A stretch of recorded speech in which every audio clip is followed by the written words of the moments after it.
I've given a lot of thought to this over the years. I first knew I wanted to be a novelist when I was 13 years old. I was reading Ian Fleming's Goldfinger. And I knew at that moment I wanted to be a novelist because I just wanted to write sentences of that kind of beauty. But there is a piece of advice that I wish I had received at that age. And it's this. Some experts chase attention, but the smart ones build authority. You're listening to the Authority on Demand podcast, where credibility becomes your competitive advantage. Every week, we're pulling back the curtain on how founders and leaders turn expertise into inbound demand through books that position, media that converse, and strategies that actually move the needle. I'm Danielle Hutchinson, your host and Chief Creative Officer at Authority on Demand. Now, let's turn your authority into leverage. So you know what's harder than climbing Mount Everest? Climbing it alone. No bottled oxygen, no Sherpas, no support team, just you and the mountain. Well, in 1980, a mountaineer named Reinhold Messner did exactly that, and it defined what human beings thought was possible. Well, on today's episode, we're going to be talking to a writer who didn't just tell stories, he's redefining what's possible in the craft of writing. Today's guest, Chris Orcutt, spent a decade writing a 1.2 million word, 9-episode novel about teenagers in the 1980s. And he compares what he did to Messner's solo ascent of Everest, not because he's ignorant, but because he's done everything that seemed impossible. He wrote, edited, typeset, proofread, and polished every single word himself. And now here we are with Bodaciously True and Totally Awesome, an epic coming-of-age story that's twice the length of War and Peace, and according to Chris, a lot more fun. So I think we're gonna have a lot of fun talking about the process and the stories in it. So get ready for an exciting conversation. Let's dive in. Chris, welcome to the show. Thank you so much for having me, Danielle. It's a pleasure. I'm really happy to be here. Hey, real quick before we jump back in, if you're loving what we're doing here, hit that subscribe button and drop us a like. We're bringing you the best authors, the most real conversations, and all the writing wisdom that you didn't know you needed. So stick around because it only gets better from here. All right, now let's get back to the conversation. And allow me to compliment you and your set Oh, geez. online here. It looks so great. I mean, it's so professional. It's refreshing, and it's wonderful to be here to talk to you. Well, you're very kind, Chris. And to our guests, I was just talking to Chris about this. I told him we're actually in my basement, so it's not as glamorous as you might think.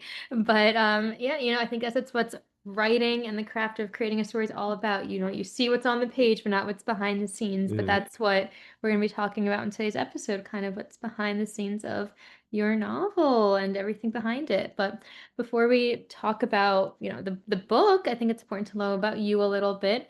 You call yourself self-motivated, self-determined, and self-directed. Tell us a little bit about that. And can you give us an example of when you realize you have this relentless drive? Ah, well, I've always been self-directed. I moved around a lot as a kid. That is, I didn't live in one community very long. I probably moved a dozen times before I was 16.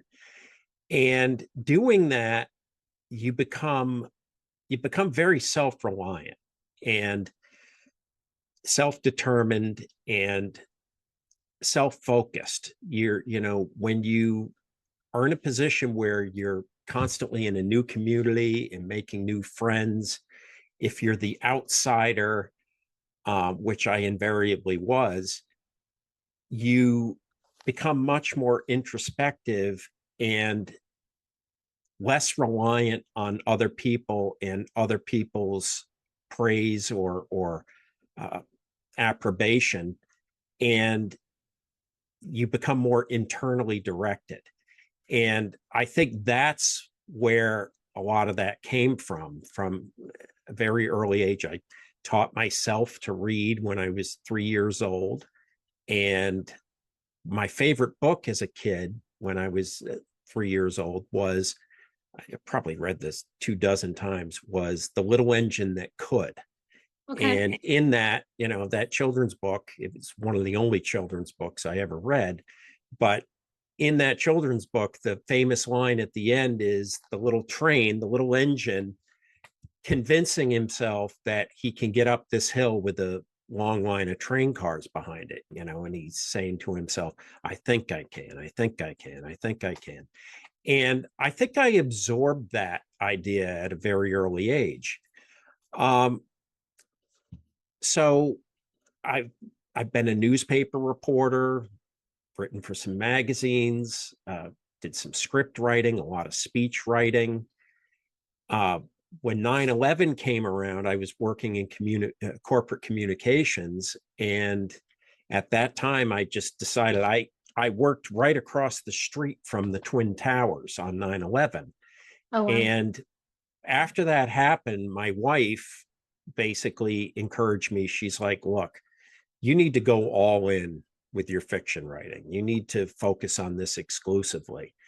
And so I did, and wrote 11 novels, and a mystery series, the Dakota Stevens mysteries. And then getting to 2015, when I started Bodaciously, over the course of the past 10 years, writing this Brobdingnagian novel, I've just learned that I do have this self-motivation, this self-direction, the discipline and the relentlessness that was required to get to the end. So I think that's a little bit about where it came from and how it's manifested. Of course. Well, wow, what a journey you've been through. I really appreciate that you've been able to go through all of that, but also like turned it around and turned it into what you are now in writing fiction. And it's great that you have your wife's support too, that she said you should focus solely on your writing, which is great because I mean here we are with the bodacious book that we're going to be chatting about today. So yeah, I mean let's chat about that. So many amazing things happen here, but of course we have Avery Ace Craig. He goes from invisible sophomore to magnetic overnight. So tell us a little about that. Like why that transformation? Why just choose to start his journey at that precise moment? Um, yeah, Yeah, I think I really like your question there. The key word being transformation. And so I guess I take it back a little bit. Episode 1 begins with Avery engaged in, he doesn't know this at the time, but he's engaged in his last moment of play as a boy. He's hanging out with other some young boys who kind of idolize him. And he's right on the cusp of turning into this metamorphosis into a young man. And the way the transformation occurs is right after this opening event, him playing with, these childhood friends, these boys, he goes on a class trip to Washington, D.C. And it's there because he's there with students from another school, most of whom don't know him. He kind of feels free to just come out of his shell and be who he is, just be natural. And he discovers that, he shakes hands with President Reagan. He has a significant conversation at length with Senator Kennedy. And the reason for that conversation is because he kisses a girl in the Senate gallery. And Senator Kennedy sees him doing this. And so he wants to meet Avery. So he calls him down to his office, and he has a Coke in Senator Kennedy's office and is talking with him. The idea is that these events coalesce, they come together where he can finally come out of his shell and just start being this charismatic young man that he hasn't necessarily been able to be with people his own age before. And the other thing that's operating in the background, Danielle, is in 1986, the early winter of 1986 was the return of Halley's Comet. And so this idea of, see, for centuries, the appearance of comets was given, this, it was thought to portend, terrible things happening, plagues, or grand things happening, the destiny of a rising king or queen, etc. And this idea of Halley's Comet returning, coinciding with the ascendancy of Avery, that really appealed to me. It was almost as if this comet comes along and is imbuing him with this, this magical quality. And in that sense, I meant it to be, have elements of classical literature, like the Odyssey, Homer's The Odyssey. So, that's what sparked the transformation for him. Understood. And, kind of branching off of that, we said the Odyssey. Well, I also mentioned this in the introduction. There's 9 episodes worth of stories here that span over 2 years. So really cool that you were able to incorporate all of that. So I'm curious to know, I mean, Halley's Comet was one historical event that you included in the book, but you also intersected lots of other ones like the Challenger explosion and Mm-hmm. Chernobyl. So tell us a little bit about that and the research process that must have gone into it. I'm sure that there's an extensive research process to There was a lot of research, Danielle, and I appreciate you mentioning that because I think a lot of people think that the writing of fiction, it's just some guy or gal, making stuff up. And yes, the narrative, the story is made up, but it has to be grounded in fact. It has to be grounded in reality. Even if somebody is writing science fiction, there's still an internal logic and there's a sense in which it has to ascribe to the reality of that fictional world. So there was a lot of research that went into this. I was reading, magazines from the period, watching TV shows from the period, listened to almost exclusively nothing but music from pre-1987. And when it comes to the historical events, there were a number. I was reading newspaper articles. I read a book about that contained nothing. It was called The Times of the 80s, and it was nothing but newspaper articles about seminal events in the 1980s. And one of them, or a series of these articles, were about the Chernobyl nuclear disaster in the Ukraine. And the way that weaves into the narrative is, it's not necessarily a one-for-one correlation, or the event and Avery story doesn't necessarily dovetail neatly, but these events occur in the background. So, for example, Avery, at the time of the Chernobyl disaster, Avery and another girl are becoming more than friends. It's kind of questionable, like, will they, won't they? And they start to get together, and then she suddenly breaks it off because she's like, I feel too much when I'm with you, and I can't do this, and I've got to focus on my schoolwork. She's a, very good student, genius character. And so Avery is like, he's bummed out about it. And then they both hear about the Chernobyl disaster. And so then they're on the phone and, professing to each other about how much they care about each other. And the reason for that is that was the kind of thing that would happen at the time. It got teens of the time saw these events, and it was like, this was the Cold War, man. This was a time we didn't know whether or not there might be a nuclear war between the USSR, that is the Soviet Union, and the United States. When I was in elementary school, we were still doing these exercises that were called duck and cover. So it's like, if there's going to be a nuclear war, let's get under your desk. You're going to get under your desk and hide out from it. Is that, though, the desk and the school are going to protect you from nuclear fallout.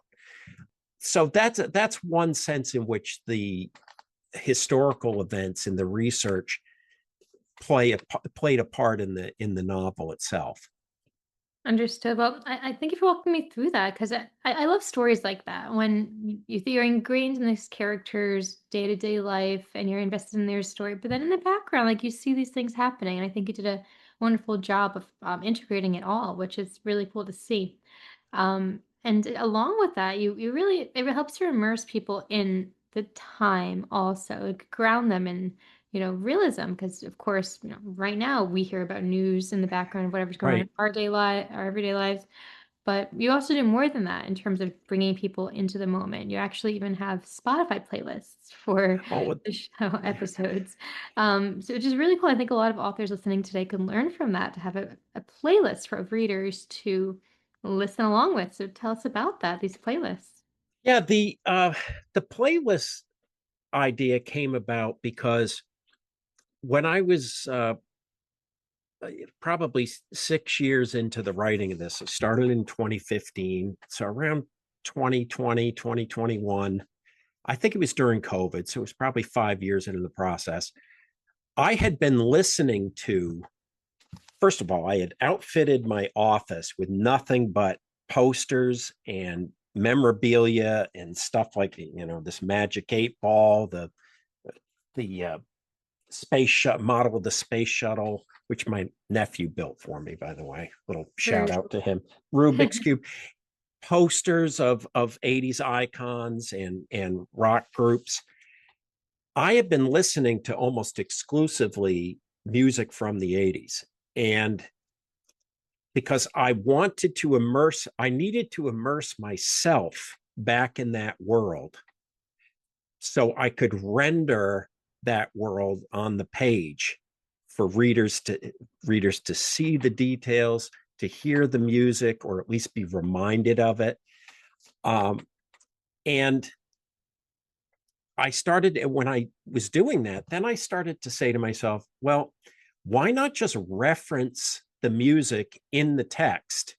Because that's the other thing, that in the 80s, we didn't have the internet. Okay. We didn't have social media. What we had was MTV. And it might seem primitive by today's standards, but music videos were a revelation. And people my age back then, when we were teens in the 80s, there was a tendency to see certain moments of your life like it was an MTV music video. So this is the kind of thinking and imagination that Avery and his friends go through, that occurs with them. And so as I was doing that, then I was like, you know what? Why not give people a playlist on Spotify so they can be, if you were from that period, if you lived through that period, you could be reminded of the music. But I've had a couple of pre-readers here, a couple of advanced readers write to me saying, young people, in their 20s, and they're like, I never realized how much great music was in the 80s. And I'm like, you're welcome. You say to, all of those bands back then, they're phenomenal. So that's why I included the music. That's why I did the Spotify playlist, because I wanted to create, Danielle, what I think of as an immersive literary experience.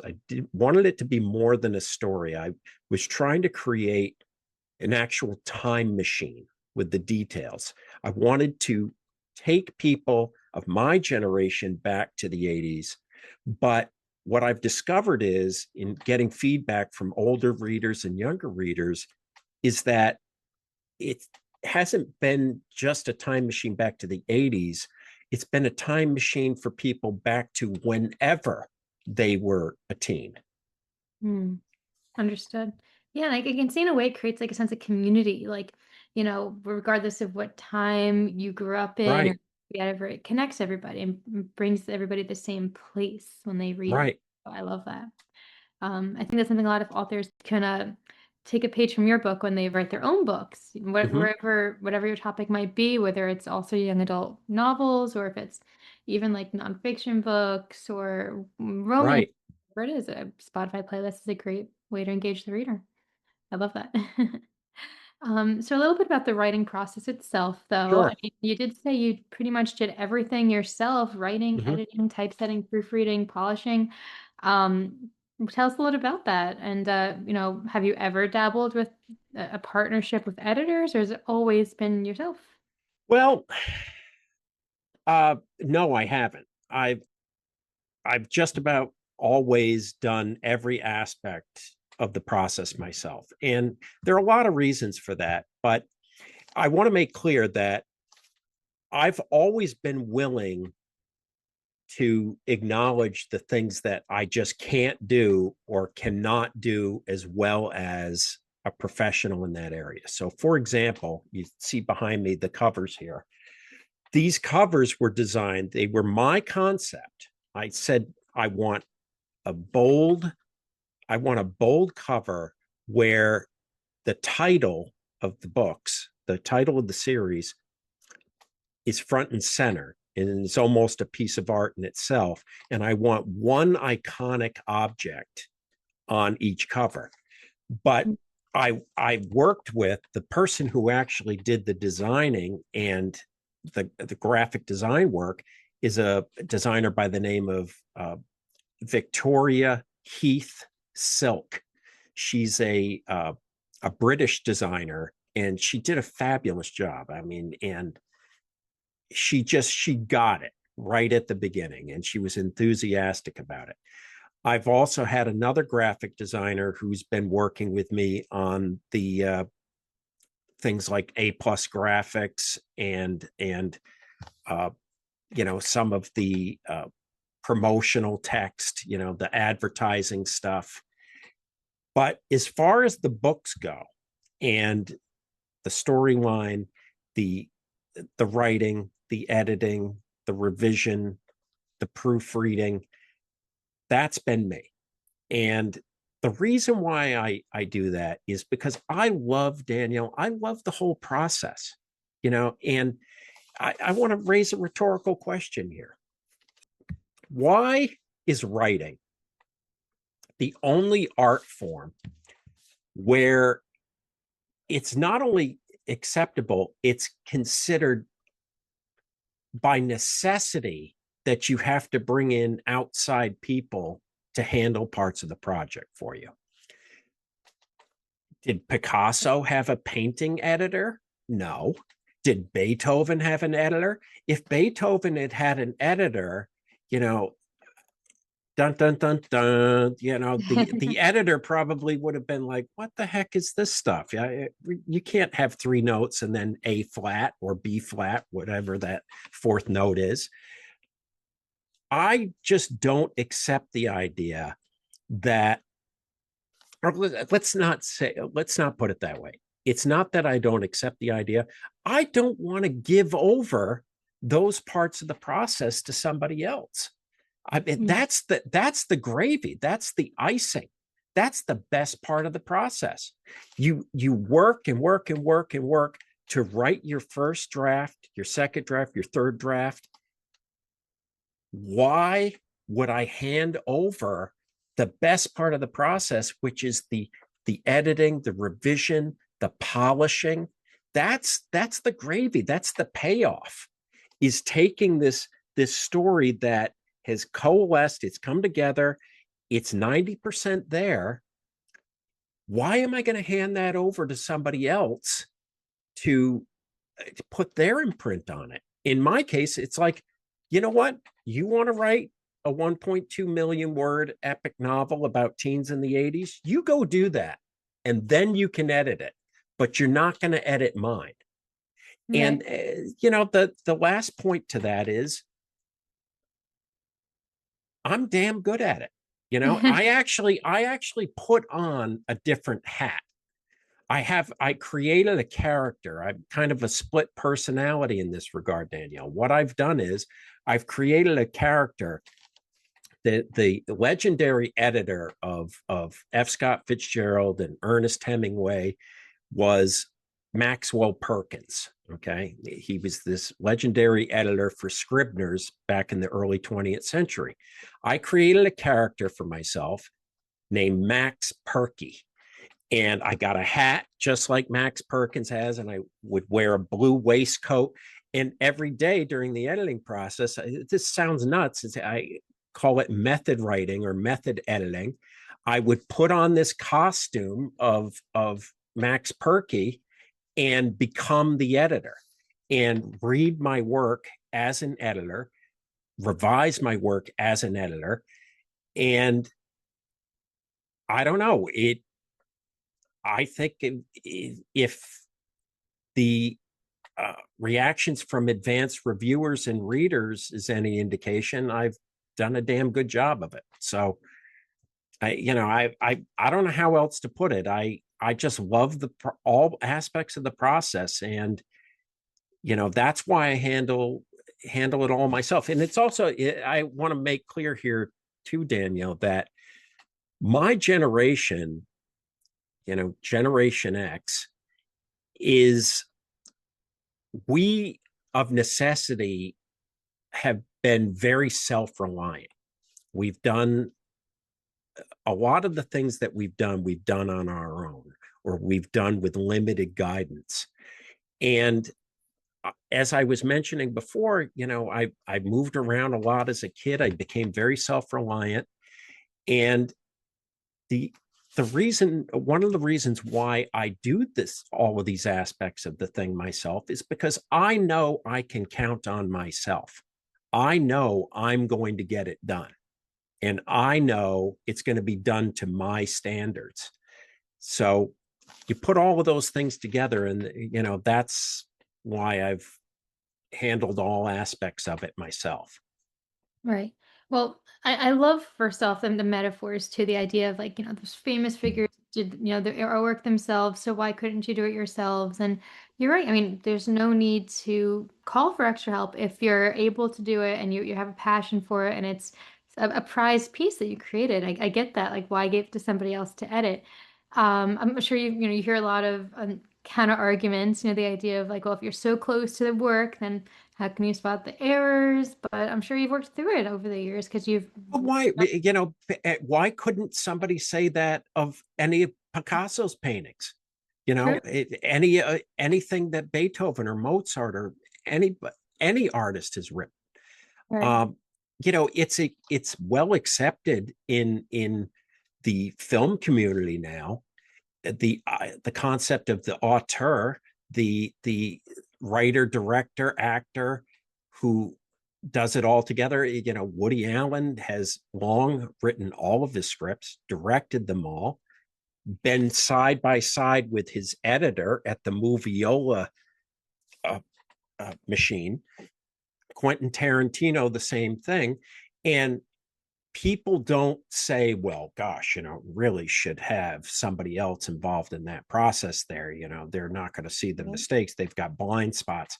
No, we don't say that of those guys.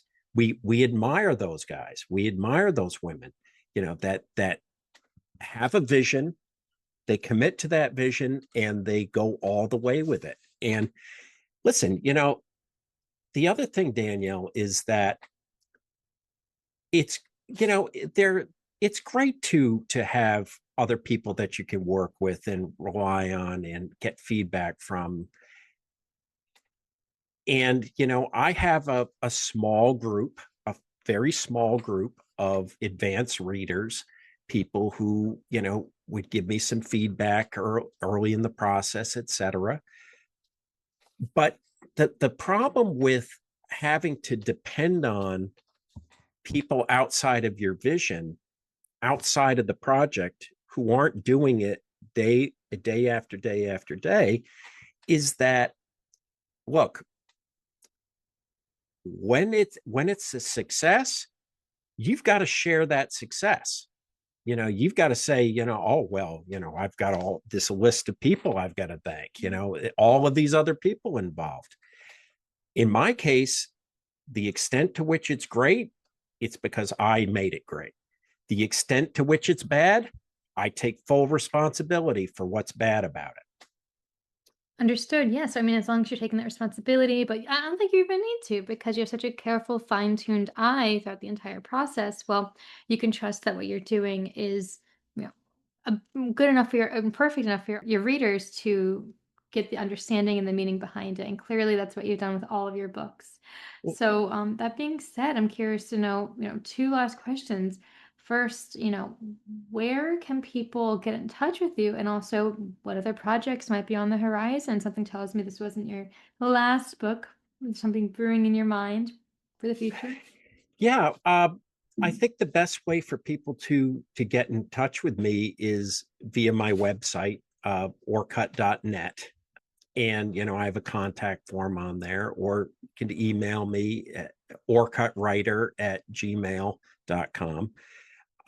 As far as, what projects I have ahead of me, well, really, the next 2 years are the continual release of, episode 2, then 3, then 4, every 12 to 15 weeks. There's going to be a new episode in Avery's journey here with Bodaciously. Beyond that, all of the books are written, but now there's the publishing component and promoting each one and publishing each one, and the concomitant other activities that go on with it, advertising, all of that. So as far as another writing project goes, I'm still 100% committed and immersed in this world of the 1980s. I'm kind of booked up for the next 2 years.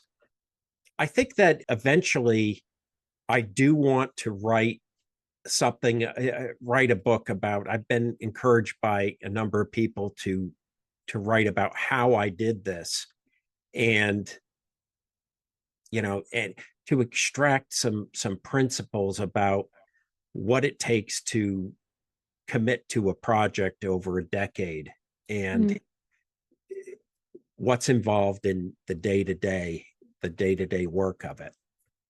Understood. Well, hey, and that would definitely be something a lot of people are curious about for sure because it's a great undertaking. But yeah, I mean, I guess the best way for people to be up to date with that is to head to your sites. We're going to put the link in the description box of this podcast. So if people are interested, they can click on over and get in the know. So yeah, that being said, I'm curious if you have any last minute bits of advice to the audience.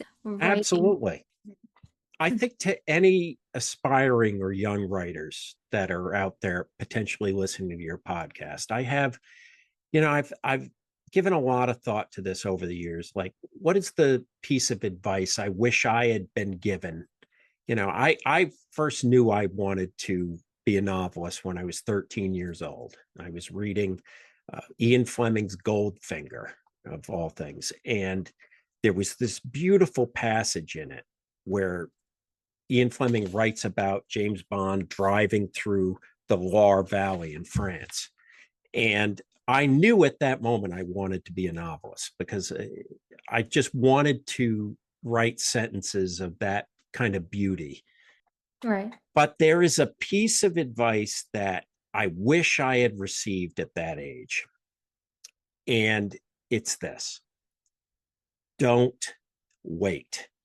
Don't wait. Don't wait for approval. Don't wait for an agent. Don't wait for permission from authority figures, your parents, your teachers. Don't wait for some entity to confer on you the status of being a writer. Don't wait until you have your MFA. Don't wait until you have an audience. Don't wait until you have a certain number of followers. Don't wait. You start.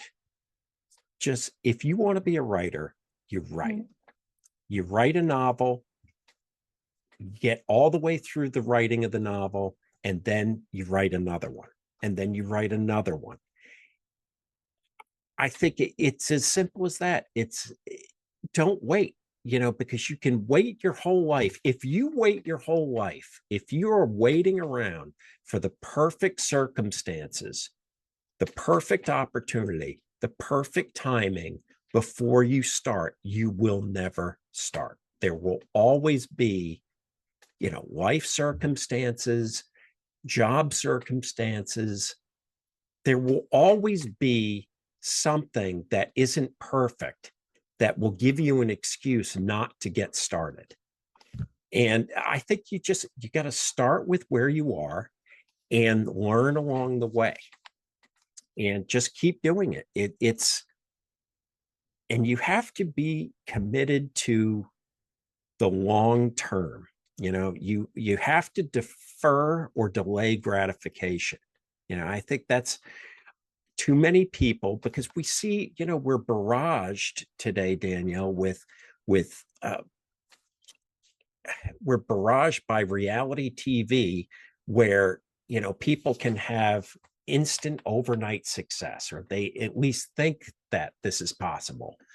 And it's not the case. If you can delay gratification and get immersed in the process and enjoy the process, that's going to carry you through. Your love of the process. Like, it's clear you love being a podcaster. You love doing this. You see what I'm saying? It's like, and I would submit that maybe there are some things about being a podcaster that you don't love, but you even try to love those.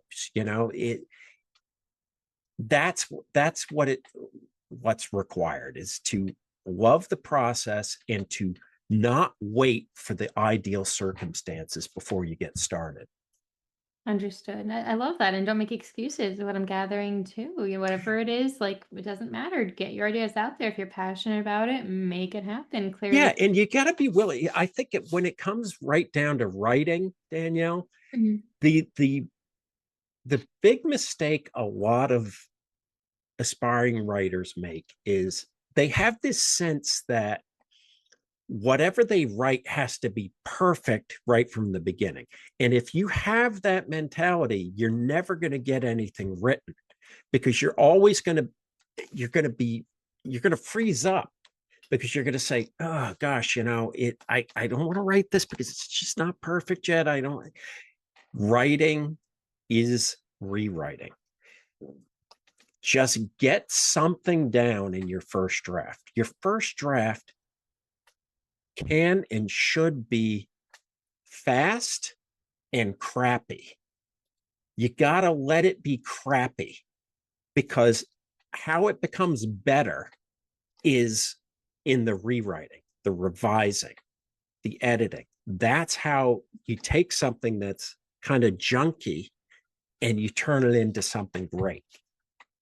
Absolutely. Well, thank you so much for walking us through all of that. And that's a beautiful way to end the podcast today, for our listeners to know there's nothing holding them back. You have an idea, you have a passion, go for it.